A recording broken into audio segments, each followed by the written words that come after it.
You're listening to a Soul One podcast.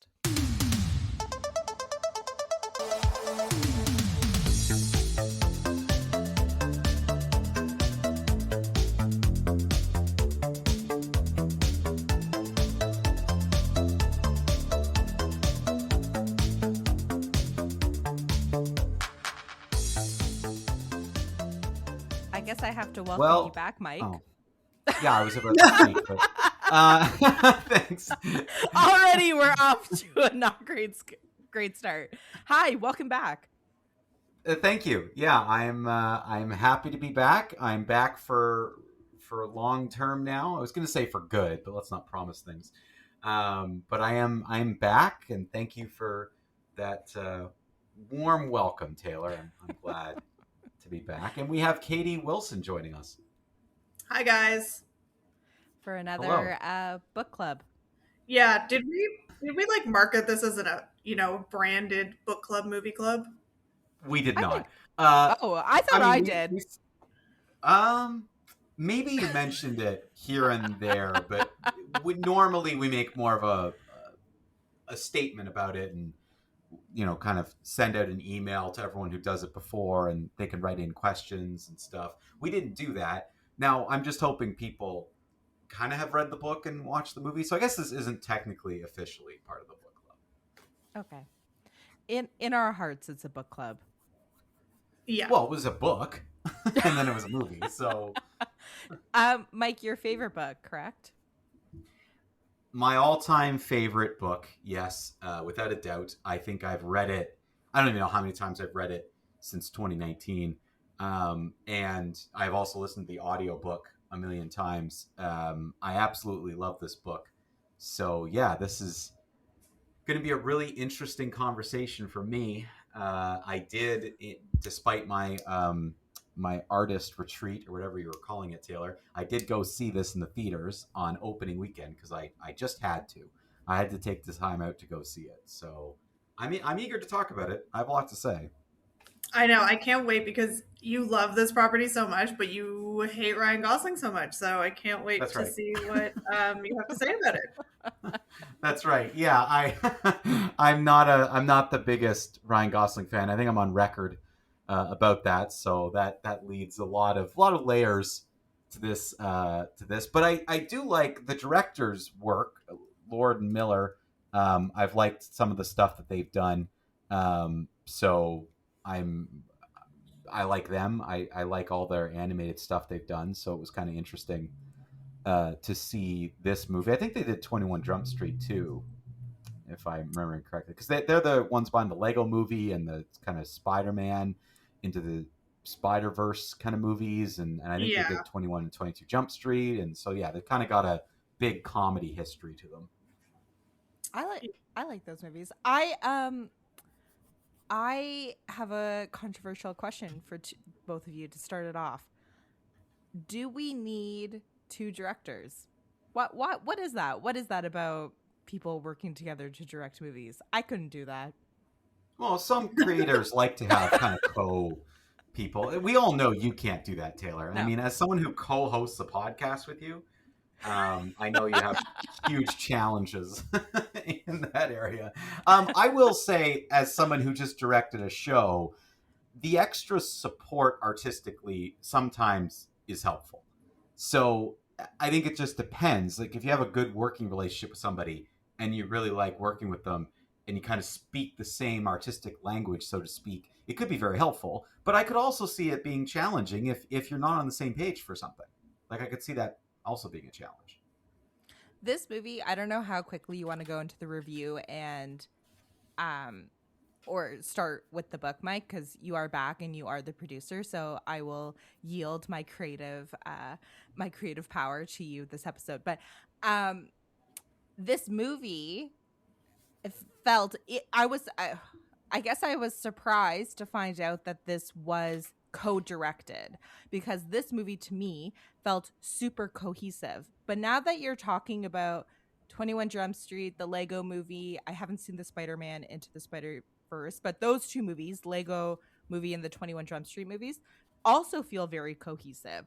I guess I feel like I have prejudice against multiple directors because now increasingly with like Amazon and Netflix, you'll watch a movie and it'll be like 3+ directors working on a movie and you're like, yep, I could tell. Right. And I But think we've talked about that before with writers too. Multiple yeah, writers, maybe there's a problem. But I think there are certain directing teams that from the get-go, they know they're working together. It's not like a replacement. It's not because there was issues. It's just they enjoy working together. right. So I think that's probably what the scenario is, because I'm pretty sure they co-directed all those movies. Like I think so. So I think that they're just used to working together. But speaking about prejudice, before we get into anything, just because I've been signaled out here, like Taylor, I thought you don't like Ryan Gosling either. Am I making that up? No, yeah, you are 100% making that up. I like Ryan Gosling. Oh, no, never mind. Not only do I like Ryan Gosling, I have loyalty to him because Burlington is his hometown. I've definitely mentioned this on the podcast before. I saw him at a restaurant once. You know, when the weather during the holidays, kind of weather changes, we'd have Ryan Gosling alerts in high school. So not only do I just like him as an actor, I also feel a lot of loyalty to him as a Canadian and as a Burlingtonian native. So yeah, you are 100% wrong. It's been a long time since I've been on this show. I don't. Do I have a reputation of not liking Ryan Gosling? Because no, I am correcting the record. Unless that Mike thinks that Ryan Gosling is Tom Hanks. I don't know. Oh, I know about her Tom Hanks tape, definitely. Yeah. But okay, so Katie, how do you feel about Ryan Gosling? I love Ryan Gosling. I never understood the people who don't like him. I think, and I can't wait to talk about this movie because I think he is the only person who could have done this.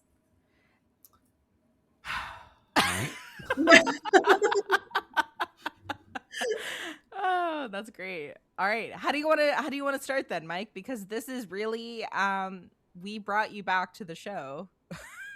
Thank you. Do this episode. Thank you for graciously bringing me back to your own show. Well, I kind of want to start with Ryan Gosling and maybe talk about that absolutely ridiculous statement that he's the only one who can do this. But I don't know. I feel like maybe we should talk about the book first and sort of. Well, that will be a nice segue because the characterization of the book, right? And so you, in your mind, especially because this is your favorite book, Mike, you obviously have a conception of the character in mind while you were reading and listening to the audiobook. So that will be a nice segue into casting. I listened to the audiobook and it was quite cinematic. I really liked the Rocky. Oh, Mike, that's also a really good question. How much are we going to talk about I think Rocky? we should spoil it because it's been it all has the been out long enough. Yeah, we have to be able to talk about it. I agree. I think it's in all the promotional material, and I think Katie's right. How can we not talk about it? So let's just give the spoiler warning right now. This will be a spoiler episode. If you haven't seen Project Hail Mary, if you haven't read the book, honestly, I don't know what you're doing with your life. So go pause this episode, go do that, and then listen to this episode. So the first thing I want to mention, having listened to the audiobook, was I don't know what the reading experience was like because the audiobook company or Audible, like whoever did the recording, Rocky, they would like do the tones of Rocky before he like knows English and before they understand each other. And so what was fantastic. What was like that? Oh my goodness. What was it like reading that? Like how was Rocky indicated in the book? If I remember correctly, Katie, you might have read it more recently than me, but I thought they just described like a musical tone. They use music notes. Do they use music notes? Okay. Yeah, I don't remember because I haven't read the physical book in a while. Yeah. In the edition that I read, it's not exact like notation, like they change. They just use like music notes to identify that he's speaking. Got it. Right. Okay. Right. Okay. Yeah, and I think what I honestly really liked about the audiobook was the fact that they added that.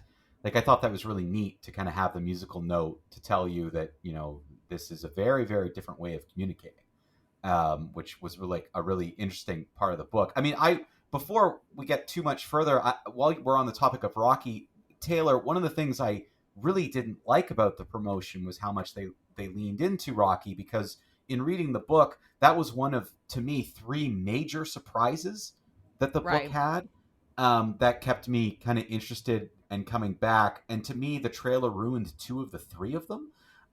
So I have a lot of positive things to say about the movie, including the fact that I do feel like they focused on the correct themes that they should be focusing on if you're going to cut things down.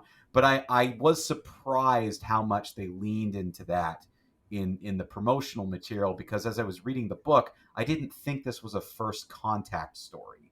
I thought this was a save the Earth story. I really Right. didn't realize it was going to get into this is what it's like communicating and learning how to communicate with another species, which was really interesting. Katie and I talked about this, I think, maybe off air a little bit in a previous episode, about how the movie was really marketed as a buddy comedy. And so the way they spliced the trailers, or maybe it was like a directorial choice, was they're like, we're really going to focus on the buddy comedy aspect of this movie, which, Mike, I think you're right. That was like the right thing to focus on. And I guess for them, because they made that choice that this is going to be a buddy comedy, they didn't feel that it was like a plot twist. Does that make sense? So Right.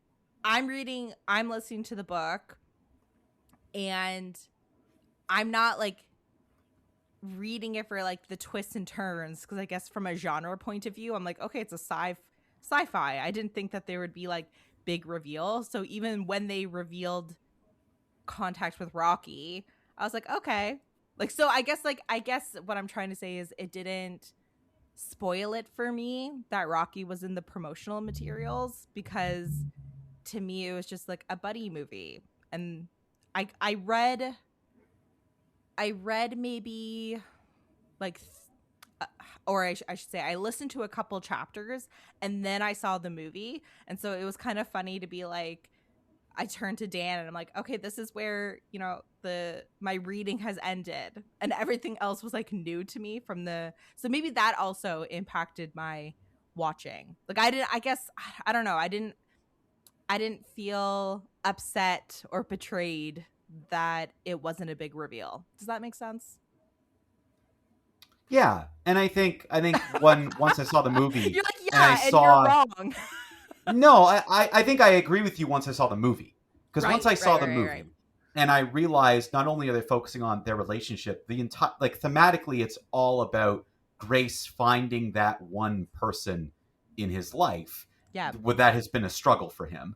yeah, Once I realized that they were really leaning and focusing on that, I'm like, well, then they made the right decision, because the movie is not about Grace solving this problem. The movie is about his connection to Rocky, which is one of the major themes of the book. And I makes total sense why they would focus there. I think they emotionally they got that right in the movie. That's one of the things they did very well and got right. So once I saw it, I went, okay, I guess that makes sense, because the big reveal that they do have in the movie is kind of the third one in the book, and it makes sense to leave that till a little bit later to kind of explain a lot about the circumstances of Grace and why he's there and all of that. So yeah, I think I agree with you post seeing the movie, and my anxiety and not happiness about it was definitely pre seeing the movie, going, oh, you're showing too much where you could have cut the trailer off here and not revealed that.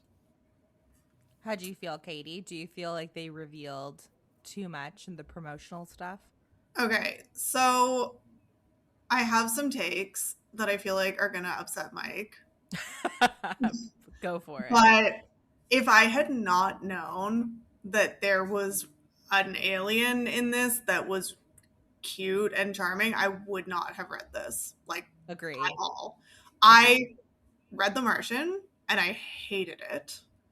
And even reading this book, because I knew about Rocky, and so reading this book and the first 100 pages, I was just like, I don't care. Where is this alien? where is the alien? um, I think that because I'm just not like a science minded person, it's just too much for me. And I don't really need to know all the detail. And I find it challenging and I find it hard. And I found it myself like glossing over it because I don't really understand it. And I was like, okay, where is the alien? I want the alien. And then as soon as it got to the parts of like him and Rocky trying to communicate and that stuff, I was all in. 100% agreed. And I don't, Katie, kudos to you because again, I listened to the book, I didn't read it. I said to people, I'm like, I don't think I would have been able to read this book because what I assume it was pages and pages of science and math. It is. It's like pages and pages of like describing various scientific things. And the vocabulary and the language. And I'm just like, I can't. Yeah. No, I agree Yeah, with and you. it makes Sorry, sense go ahead, if you're Mike. not if you're not interested in science, then Andy Weir's books are definitely not for you. Like Right. that makes total Yeah. sense to me. Like I can understand Yes. that because that's what he writes. It's not necessarily just science fiction. He tries hard to make it as realistic as possible, and that's what science fiction people like, is it's kind of a more realism based in real science. Yeah. So And I it can makes totally total respect sense to me. that. But yeah. So I'm just going to get into it because so I went to go see this movie yesterday. I know I left things to the last minute, but like life got in the way. So we went to the theater yesterday, and an hour into the movie, it started like freezing, and it Ugh. felt like watching like a stream in like It was university, like buffering. on like a mega video. So it was so frustrating. So they came in and they restarted the movie and got back to that point, and then it just happened again. And so we gave up. Dan's first question was, did you get a refund? So again, and I don't want to like shame Cineplex, but maybe I will on this podcast. We get vouchers for a free movie, but not a refund. Oh, That's I don't like ridiculous. that. I don't They like should Yeah, that. definitely offer you either. Do you want a voucher or do yep, you want a refund? yeah, I agree. And That's That's ridiculous. we had gone to the VIP too, so it's not even, Yeah. I basically went and had some subpar chicken fingers and watched an hour of a movie, which guess when it started to freeze? Right when he and Rocky make contact. I literally right only when it was watched getting good. literally only watched the hour of the movie that I did not care about. But this is giving me we can get into the Ryan Gosling of it all because I have a lot to say. And I was just so mad that it was right at that point, which is the only thing that I cared about. I have a technical question because do they not get it on, it's almost like a USB mic? I'm so confused because she came out and stood at the front of the theater on a laptop, and I was like the whole illusion of the movies was just blown for me. Yeah, because She just playing on the laptop. I thought, and correct me if I'm wrong, they send it out to theaters and it's essentially on like a hard drive. The theaters get a hard drive of the movie. So Yeah, I'm pretty sure they download it. Like, I don't think they're streaming it off of something. Like, that that's would so be weird. ridiculous. Like, of course this kind of stuff would happen. It's an entire movie. I thought they did. I would bet anything that they download or get some kind of copy. I'm sure it's not a USB stick anymore, but it's probably some sort of digital platform. You can just go on and, okay, you can now download this to your computer or server or whatever, and that's how you get the movie. But it seems like because so she was controlling this it on a laptop at the front of the theater, which was not connected to anything. So there's still something telling the movie to play Wi-Fi. from the projector, There's still some right? sort of Like there's Wi-Fi still some involved. sort of Wi-Fi involved, and that must have been, or the movie was a corrupt file, but it's been in theaters for a while because it was the exact same spot it started doing it. So I have no idea Wow. because Really like weird. already restarting it once and then it happening again. I was like, they're not going to fix this. I've only had my movie going experience interrupted twice, both times at the screening room. Shout out the screening room. But one time I was watching Cold War.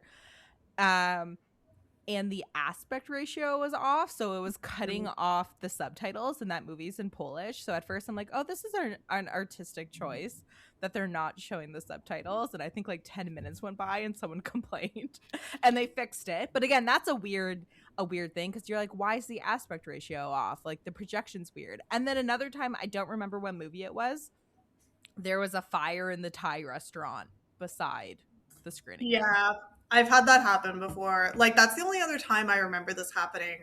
Remember being in high school and going to see a movie, and like there was a fire in the mall or something, so everyone had to evacuate.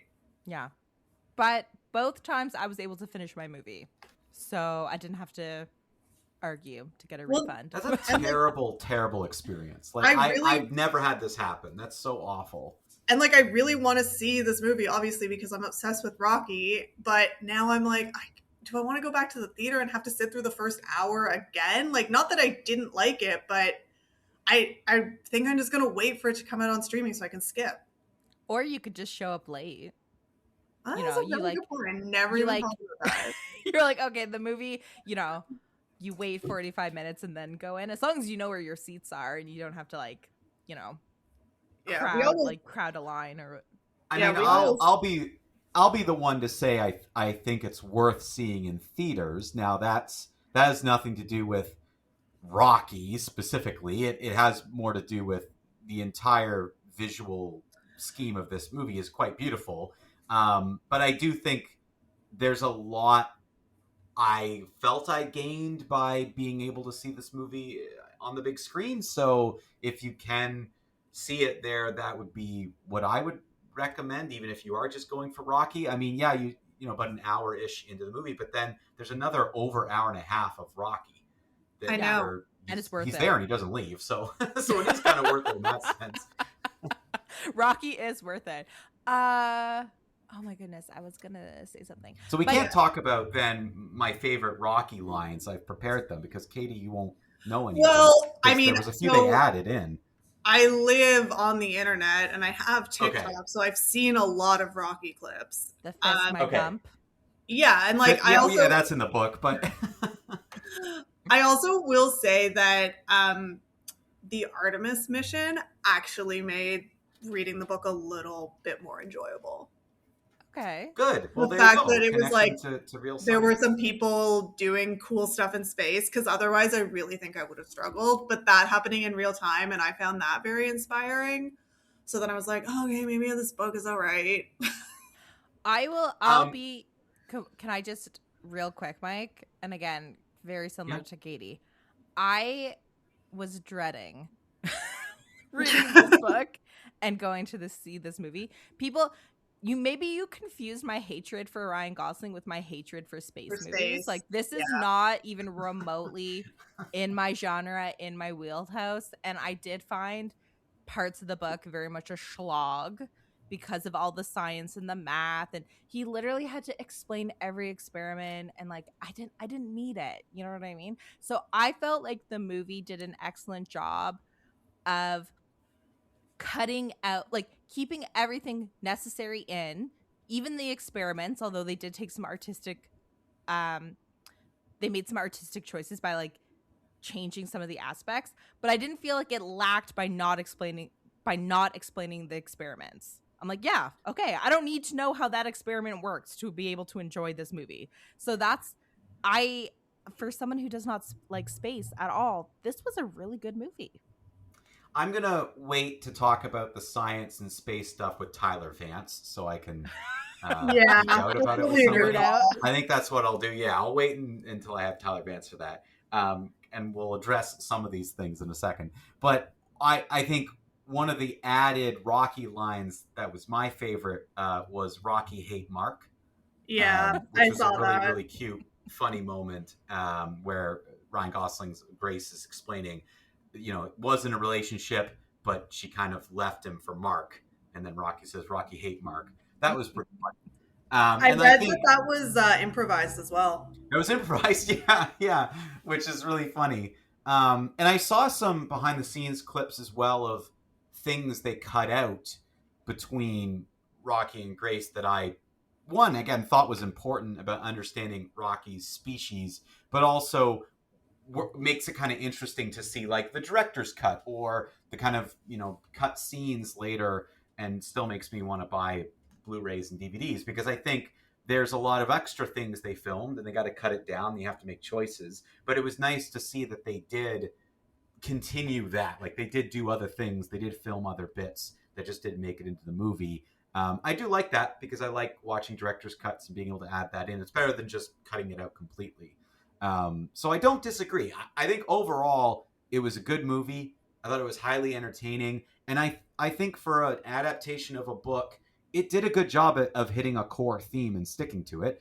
I personally wanted to see more science, but that's because that's something that interests me within this, and I wanted them to explain more about what was going on and what was happening, because I felt like if you didn't read the book, there's a lot of unanswered questions coming out of this movie. Now, I saw this movie with someone else who read the book, so it's not like I have a point of reference, but I would love to talk to somebody who hasn't read it at all and say, like, do you even understand how they solved the astrophage problem? Do you understand what astrophage is? Like, do you get the severity of the situation? Like, was that too? Because I don't know. I felt the first, for Katie saying maybe you don't want to sit through it, I thought the first hour of this movie just like flung by, and they montaged through a lot, and it actually took me at least 10 to 15 minutes to get settled in this movie.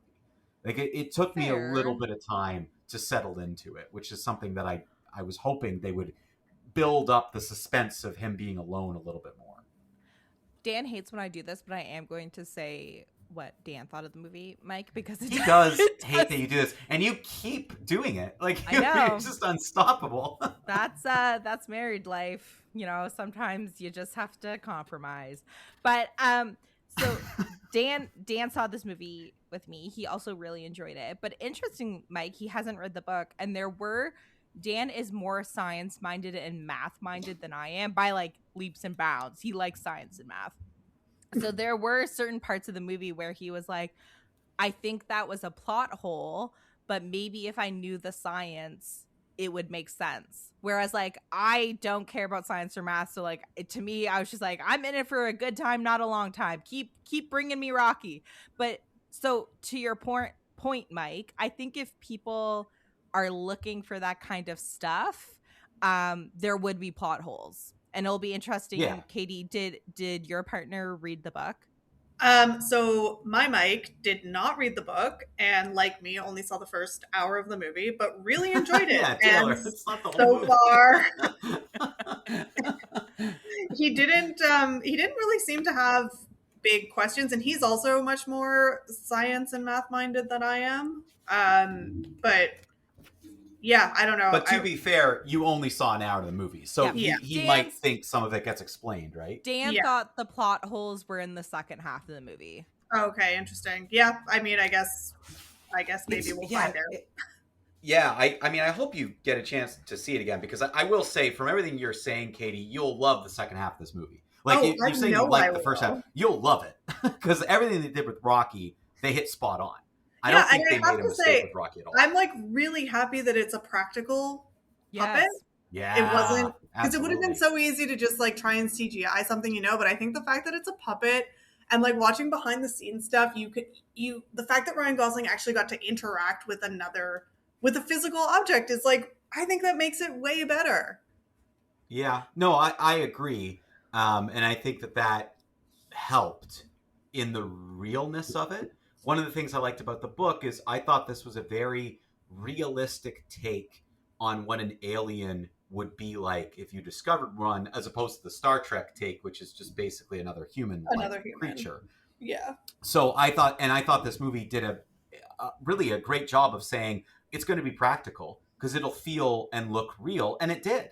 Like, it looked like a living, breathing, real creature, which, because it was a puppet and because it was practical and because it was being kind of used in the space, it felt more real. With the obvious exceptions, I know when the kind of arms and hands are moving faster, they had to CGI a little bit of that, but still, it wasn't noticeable. It wasn't shocking, and even like him rolling around in the ball when they get there, it all looked very real. And I think it did. I agree. I think it helps for an actor to sit there and have an actual thing to work off of. And yeah, I think that's why we got some good improvised moments and lines, because they were sitting there in real space, being able to riff off of each other. Mm-hmm. I read somewhere that, and forgive me, I only read the headline, but the directors purposely wanted to avoid using green screens. So I don't know how much that extends to like the practical. I'm under the impression that the spaceship is an actual set as opposed to Ryan Gosling just acting in front of a green screen. But As far as could I be wrong. know, yeah, with the exception of the video room and when they look at Sure. space, obviously. But Yeah. I believe you're right. I believe they built this set so it felt real and lived in, I think, as well. Yeah, and I think that is so the same feeling of Rocky being like a real, quote unquote real, because it's a puppet, but like that the Ryan Gosling was acting towards another character. Yeah. I think it and also, in a real space. Yes, in a real space. So I think this movie looks really good. Like it's almost it's visually stunning. Yeah, I came out being like, there is no space movie has the right to look this beautiful, and even the score was really beautiful.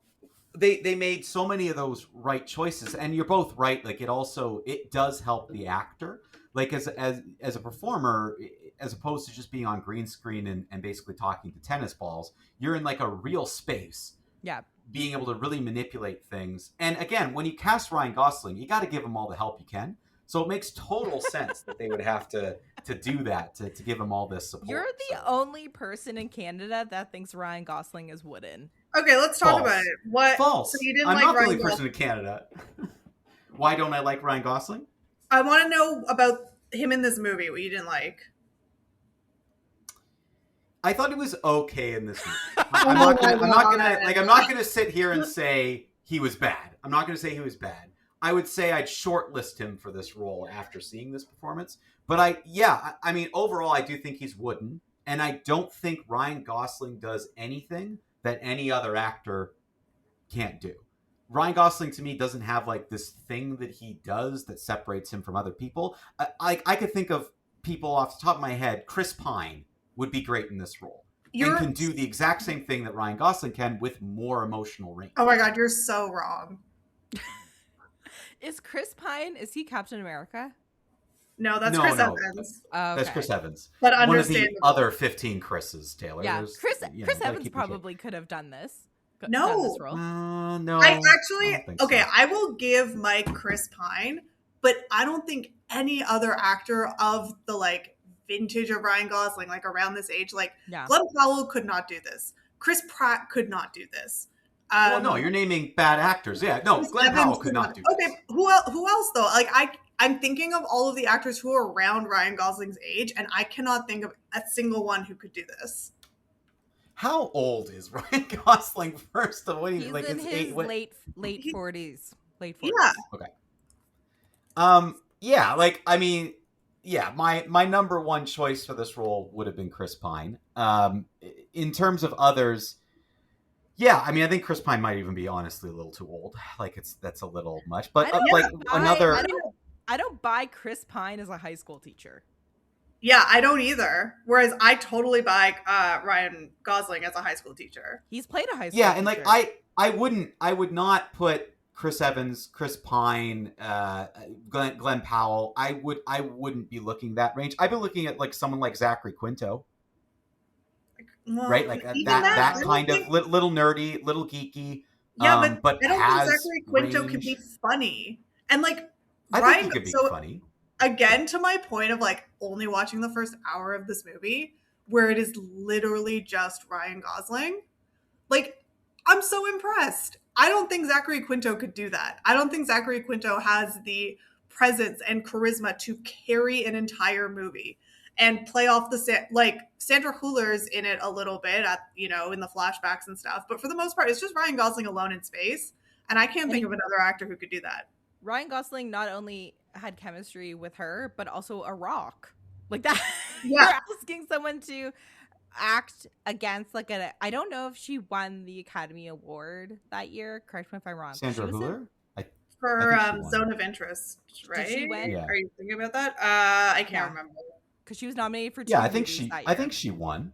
I think she won. But regardless, you're asking someone to act by themselves for a third of the movie, act with a literal rock for a third of the movie, and then an Academy Award nominee / winner. That's asking a lot. I mean, I don't think so. I think that's asking the standard. I mean, Matt Damon did it. Sam Rockwell did it. Like a lot of actors have done solo by themselves, one camera, one on me movies. I mean, what was that movie with George Clooney where he was out at a Antarctic place and the world was coming to an end or whatever? Like other actors have done it. It's not like it's out of the ordinary to be. And a lot of movies, like we were just talking about, CGI movies, you are by yourself. Oh, right, Tom Hanks in Castaway, Taylor.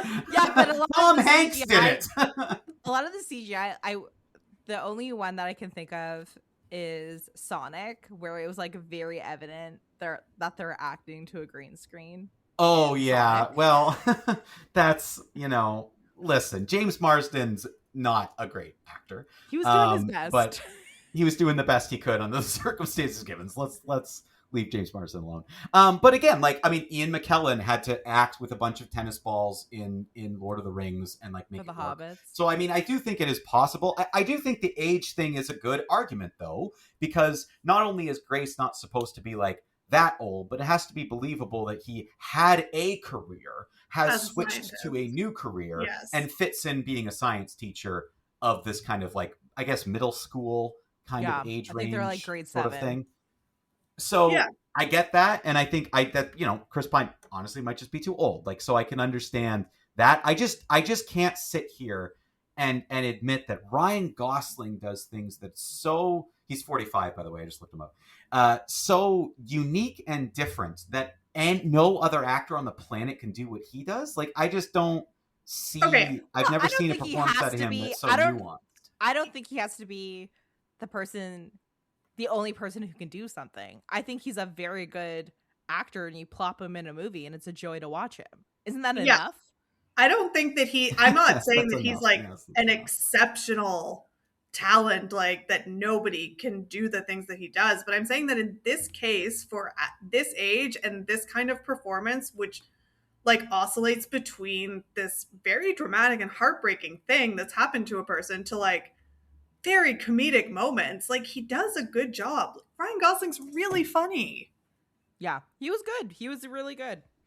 And I think he's just he's charming. It's nice to watch Ryan Gosling on screen. I think he did really well. Well, we can all have different opinions, right? That's okay. We can also, just a quick Ryan Gosling side note for a second. I just discovered this. He's apparently going to be in the next Star Wars movie. Oh, I did hear that. What is the next Star Wars movie? It's called Starfighter. Okay. And he stars in it. It's him and Mia Goth is in it. See, now I don't know if this is the best use for Ryan Gosling, but sure. I feel because we only have so many franchises right now, you're either in Marvel, you're either in Star Wars. So it's inevitable that he was going to be in one of them. Yeah, it's true. well, yes, I get. Yeah, That's just the way of it. I wish they'd make another Nice Guys. He's so good Agreed. in that. That's what I want Ryan Gosling to be doing, is 1970s buddy cop comedy dramas. I even liked him in The Fall Guy.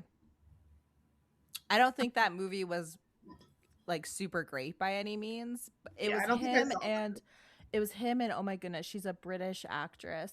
She's married to the guy who did The Quiet Place. Emily Blunt. Emily Blunt. It was her. It was Emily Blunt and Ryan Gosling, and they had great chemistry. He should be in action comedies. Yeah. I just think that Ryan Gosling is one of those people who's he's so funny. It's kind of a John Hamm thing where he's so funny, but because he's good looking, he got cast in all of these the Notebook type things. Whereas that's not him. That's not him. Just let him have fun. Let him loose. Yeah. More I know Barbie is not your favorite movie, Taylor, but he was great. He was the best part of that movie. I literally talked about that over Easter weekend with family about how that movie failed in its thesis because the best part of that movie was Ken, Was Ken. and that was a failure on the part of Greta Gerwig. Maybe she should have cast someone not as good as Ryan Gosling. Yeah, I don't know though. He was so good. He was so good. He made that movie worth watching. What did you think, Mike? How did you like Ryan Gosling in the Barbie movie? He was fine. I feel Mike like just like can't give us an inch. he's just No, not when it comes to Ryan Gosling, because I think he's replaceable. Like that's sort of the thing. Like I think there's nothing he brings to the table that no one else can do. And comedy is one of those things that is tough. I do think comedy is really hard. And the one thing that I think you have to have not only comedic chops, but you have to be able to like do the like straight man thing where you can just be the non-silly character in silly moments. So I do think the movies you're pointing out, yeah, he was able to do that here and there. He's able to kind of do these things that a lot of actors can do. So I just don't see him as, doing or bringing anything special to the table that somebody else can't do. Again, do I think he was fine in the Barbie movie? Yes, but I do think you could have had someone else in that role and it would have been fine. I mean, Simu Liu did just as good of a job as the other Ken as Ryan Gosling did. So I don't really know what he's doing that hits for both of you, but that's also fine. Like, we're allowed to like different people. Taylor, you're very wrong about Tom Hanks, so you can be wrong about Ryan Gosling too. Like, that's okay. So you've ruled out Chris Pine. He's too old. Who then would be your substitute? I mean, I think Zachary Quinto, if any actor who's an actor should be able to do comedy. So Zachary Quinto may not have been given the opportunity, but I would throw him in there and say he would look the part. He's got emotional range. So if comedy is the only question mark, okay, well, you got to work on that. And frankly, 90% of comedy is great writing and 10% is the comedic timing you bring to the table. So if you have a good director, like these two directors are, they should be able to pull comedy out of them. I mean, how many comedic actors have we seen put great dramatic performances, and then how many great dramatic actors suddenly become comedy? Like Chris Hemsworth suddenly does comedic roles, and people are like, wow, you're funny, and you have all these things. Jon Hamm did nothing but drama. That's how he was discovered. Mad Men was all about the drama, but he's also hilarious. And suddenly he gets into a comedy movie, and he's funny. I don't think the transition to comedy is as easy as you're making it sound. I think that there are comedic actors. Yeah, because also Ryan Gosling's physical comedy is so good. Like, thinking specifically of The Nice Guys, or even the beginning of this movie when he's waking up from the coma and stuff, like, that's not just writing and comedic timing. Like, that's physicality, and that is, that's a tough thing to nail. It is tough to nail, but you do have directors who in theory are helping you map that out. And it's hard to tell. That could be Ryan Gosling doing that on his own, or it could be directed and choreographed movements with your director, right? Like, it's just hard to, these are two comedic directors who got comedic performances out of Channing Tatum, right? Like, they did that too. So again, it's hard to tell where the influence is coming from. And I'm not saying Ryan Gosling isn't funny, and I agree that there are comedic actors out there. I just don't think we can say just because someone's never done comedy doesn't mean they don't have the chops, because everyone hasn't done something until suddenly they do it. So that's why I think Zachary Quinto could be given a chance. But yeah, maybe it'd be better if he was thrown into a comedy so we could see what he does with physical comedy. Because I agree, physical comedy is tough. Not everybody can do that. Not everyone can pull it off. Well, Ryan Gosling's got physical comedy better than, say, Ryan Reynolds, who's more witty. Yeah. Oh, yeah, that's comedy, another. But doesn't have the physical chops, right? He could not have done this movie. That was another name that I feel like has been thrown around. I totally agree. There's no way he could have done this movie, because I don't think he has the physical comedy or he has to be talking to be funny. That's really don't like Ryan Reynolds. He just maybe that's who I think you don't like. Taylor. I do not like Ryan Reynolds. Okay, maybe that explains it. The two Ryans, both Canadian, probably similar in age too. Yeah, I think so. Yeah, I think they're around the same age, so yeah. They get confused, like they get kind of put into the same box a lot, but I do agree, I don't think they're quite the same. I do think there's a lot of differences between them. I think Ryan Gosling is hands down a better actor than Ryan Reynolds. I would agree with that. There's the inch I'll give you right there. Okay. Yeah, I would say we should probably move on from the Ryan Gosling, Katie, because we're not going to convince Mike. And No, we're he not. gave us Fine. he gave us our one win for the episode. But it's What was the moment in the movie it cut out for you, Katie? Like, what was happening? It was right when he and Rocky were like going, like the tunnel had been established. So like I got to see Rocky, but he hadn't talked yet. Like they're still communicating through the glass. Okay, So like because right I at really, that point. one of the best and funniest sequences of the movie is when Rocky gets the ball for the first time. Yeah. So I've Um, seen that and, because it's on the internet. okay, you've seen that because it's on the internet. Because that was a hilarious moment, and is kind of an example of a thing the movie did well, where it kind of put together what in the book were kind of several moments in a slower sequence into like a really quick sequence where, one, we learned a lot, two, they established what they're doing, and it kind of gave them the reason to go back to the convention of speaking to like a video log, right. which was something that I felt they probably could have used more. Like they took such care to show us a frame of the movie of him looking at the video log thing that I felt like for the longest time, I'm like, why are you not using that? And that was the moment where they finally started to, that I thought, oh, okay, this is now effectively using this convention. So we learn more about what he's discovered about Rocky without having to see it to cut down on time. So I thought that was pretty effective. Yeah, I feel this was a great Mike, I think you mentioned this earlier in the show. You have different feelings about what could have been included and what didn't wasn't included, but I feel like they did an excellent job of adapting the book into a movie without losing the core of the book material. Would you agree, Mike? Like I know you missed the science, but if you weren't I go Yes, I ahead. would agree, because I think this book is Dense.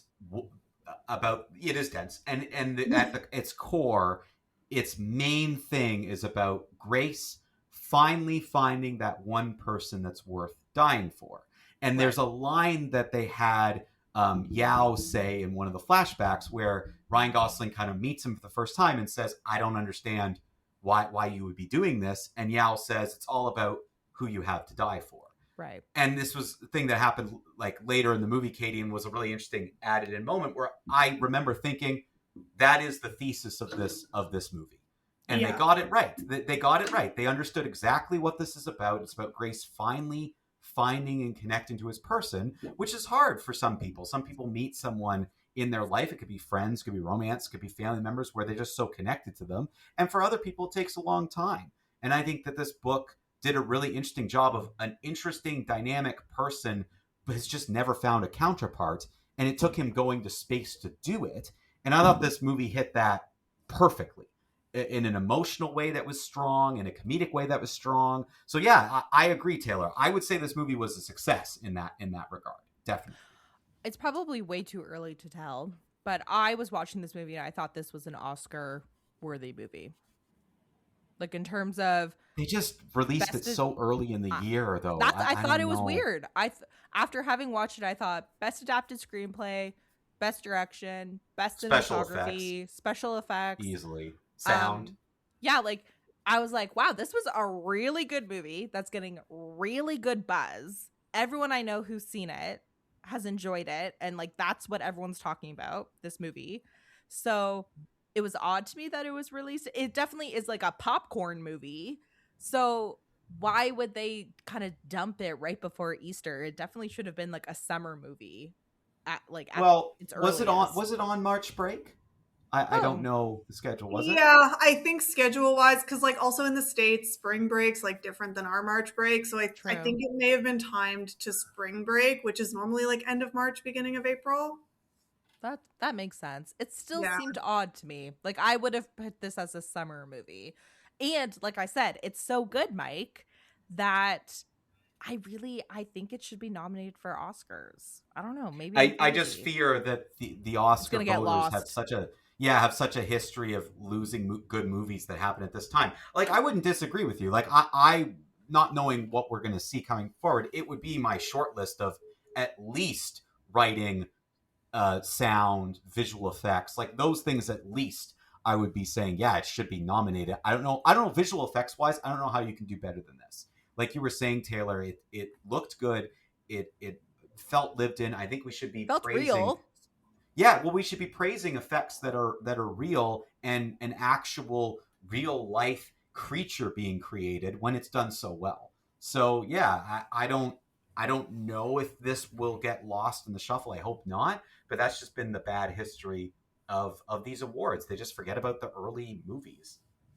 The other thing I want to mention, this is my last kind of comment, is I was listening to this book, Mike, and I thought, oh my gosh, it feels like Mike is just narrating his life story to me. Like, not only did the narrator feel like What? you were talking to me, the character Grace, I was like, wow, it's like I'm listening to Mike in space.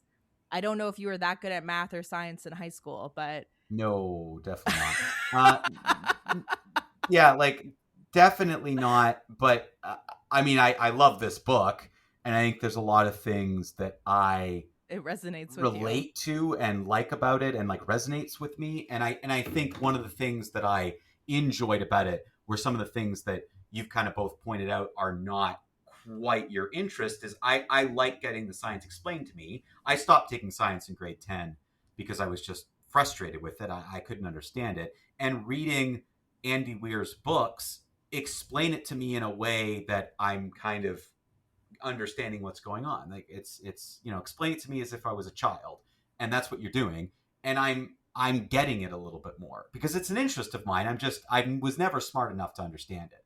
So I liked Andy Weir's books because I feel like he tries to go out of his way to explain a science and an experiment and make it make sense, at least to me. So that's why I think it resonates so much, is I do enjoy kind of listening to that. But I hope I don't have to go to space to feel whole as a person, Taylor. I mean, that would be, maybe I should sign up for Artemis 27 or whatever they're.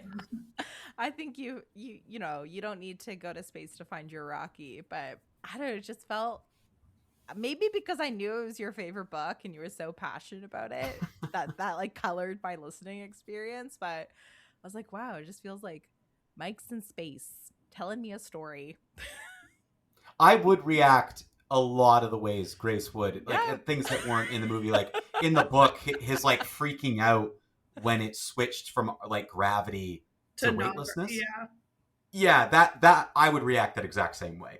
So I kind of get that for sure. And I don't know, we don't know each other socially outside of the podcast, Mike, really, but I assume that like you also don't swear, and how he was like, gosh darn it, and then he's like, am I religious? Yeah, he was questioning, he's trying to am I find religious? out, yeah, trying to find out about himself, and he doesn't swear, and he thinks he's a nerd for not swearing.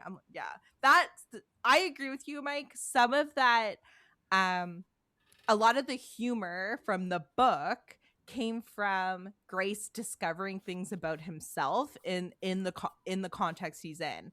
And you're right, in the first hour of the movie, it kind of glossed over a lot of that self-discovery, and you get it more as like a montage, where in the book, like, it feels like he's taking a really long time to discover things about himself, and it feels a little bit more like a mystery, whereas like he's trying to like put the pieces together to figure out like, why is he in space, like what's he, now he knows he's in space, but what's he supposed to be doing in space, whereas in the movie it was a lot more montage, less mystery. Yeah, I guess, which I get it. I think I missed seeing Grace be more out of his element yeah, at the beginning, and I think where Grace hits his stride in the book is with Rocky, where he's yes, like, okay, I'm a science teacher, I can figure out how we communicate with each other. Like, I'm basically like talking to a child, which is hard to communicate with. He figures things out, and only his teaching skills help him, I think, do this.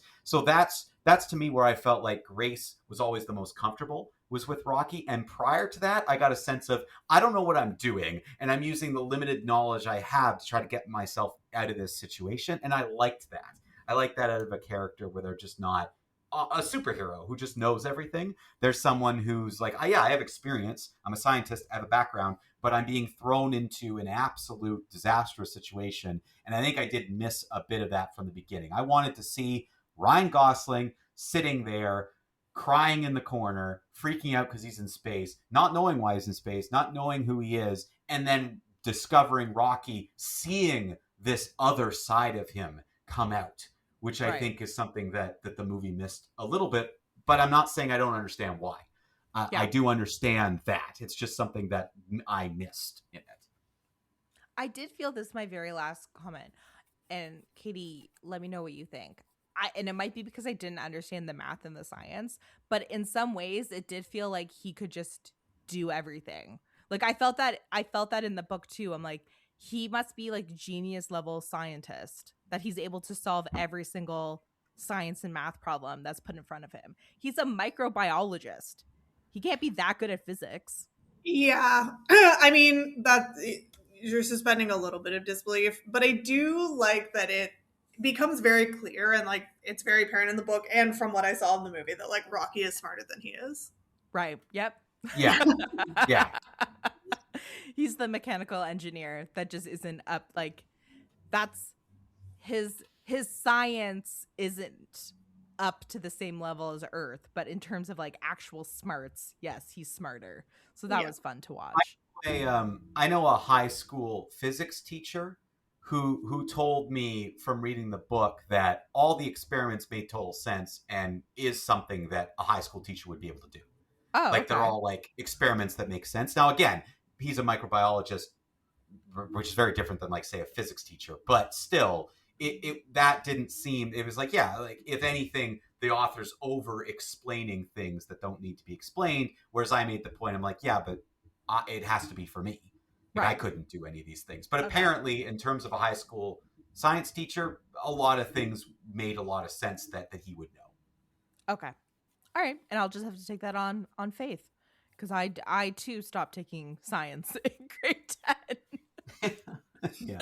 Yeah, it was tough. Science was tough. I did take math through 11 and 12, but I definitely don't think I got into anything quite as complex as this. If I did, I didn't do well on it. I stopped math in grade 11 and I took like the college/university math because I'm like, there is no way I am going farther in this. Katie, you strike me as someone who would have taken math all the way through, although you went to a performing arts school. So yeah, I so I had to take science in grade 11. Unless I did it voluntarily or like because my parents wanted me to, maybe I was allowed to drop it, but I took biology in grade 11. Yeah, no, and I took math in grade 11 because you had to, but in grade 12 I did not. There you go. All right. Well, Mike, any last thoughts? Katie, any last thoughts? Well, first of all, Katie. Thank you both for having me on the show. I mean, it's so great that you both took the time to have me on your show. Well, thank you. Just so that we could berate you about how you're wrong about Ryan Gosling. Yeah, basically. Yeah, bring me on to be the whipping boy back on this podcast again. I can't wait for our first episode, Taylor, back with Nicole. I'm sure I'm in for an absolute lashing that episode too. We're only teasing listeners. Mike is back for real now. So yeah, that was a joke. Sorry, people are gonna be like, fake sign off was a joke. Yeah, they're gonna stop listening for the next 10 weeks because Mike isn't here. This is Mike's. Are we giving ratings, back. Taylor? Like, are we still doing that? Or we're still doing that. Okay. Yeah. For me, this is definitely a see it, and then so much so that I think Katie should go back, use her voucher, wait the hour in the lobby eating popcorn, then disrupt her movie theater and watch the last. It's over 2 hours long. It's like 2.5. It is long for my standards, but it flies by. Yeah. I found this movie is very watchable. Yeah, I would say it's a see it for me too. And same comment. I think Katie, you should go back and see it in theaters. But I will say skip the book. Yeah, I mean, if it's your thing, read the book. But if it's not, you could probably get by with just the movie. Mike, what's your stance on the book reading? Well, it's his favorite book. All right. Yeah, there you go. what kind of question is that? It's it's a read it or whatever. All right. Well, clearly we need to practice our sign-offs as we transition back into Mike. But Mike, do you have any announcements? Do you want to tell people how they can write in? Yeah, you can definitely write in, and we'll be taking back to kind of our weekly schedule. So fan questions are more than welcome. Most people are comfortable with the form on the website now, so just go to soul1arts.ca. That's SOLONEARTS.ca, and just hit the podcast tab, and you'll see our form fillable. And you can send in your fan questions anytime, and we will include them in the show. We're back to kind of me being here weekly, so we'll not forget about fan questions, hopefully. Katie, thanks so much for coming back on. We appreciate it. Please go finish your movie. And for everyone else, go see some movies. Thank you for listening to You Had Me at Skip It, a Soul One Arts Inc. podcast. This podcast is produced by Mike Shepard and Austin Spinner Summer. It is a project of Soul One Arts Inc. To learn more about Soul One and all the great work that Soul One is doing in the arts community, especially in film, theater, and other performing arts, visit soul1arts.ca. You can contribute to this podcast by visiting soul1arts.ca and going to the podcast tab. You'll find all the information on You Had Me at Skip It and how you can get your questions read on air each week. Thank you again for listening.